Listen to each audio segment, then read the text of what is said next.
આજ રોજ છોટાઉદેપુર જિલ્લાના નસવાડી તાલુકાના ઝરખલી ગામે જય આદિવાસી મહાસંઘ તરફથી એક મહિલા આંતરરાષ્ટ્રીય દિન નિમિત્તે મિટિંગ કરવામાં આવી છે, જેમાં ઝરખલી ગામના ભાઈઓ અને બહેનો સારી એવી સંખ્યામાં ઉપસ્થિત રહ્યા છે અને બહેનો અને ભાઈઓનો વિકાસ કઈ રીતના થાય એ બાબતનું અમે માર્ગદર્શન આપ્યું છે.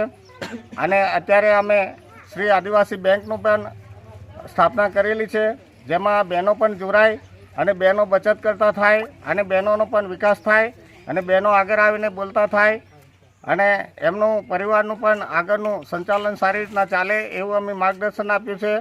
અને અમારું જે જય આદિવાસી મહાસંઘ તરફથી અત્યારે અમે જે કામગીરી કરી રહ્યા છે, જેમ કે વિધવા સહાયના ફોર્મ ભરીએ છે, વૃદ્ધ પેન્શનના ફોર્મ ભરીએ છે, જીરો ખત, વેચાણ ખત, આ બધી કામગીરી કરતા હોય છે.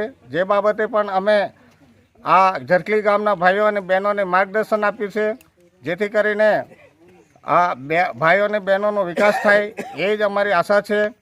અને કોઈપણ કામગીરી હોય, કોઈ અધિકારી પણ ના કામ કરતા હોય તો પણ અમારી ઓફિસનો સંપર્ક સાધો એવું પણ અમે માર્ગદર્શન આપ્યું છે, જેથી કરીને એ અધિકારીને અમે બે વાત કહીને તમારું કામ પણ કરાવી આપીશું એવું પણ અમે માર્ગદર્શન આપ્યું છે.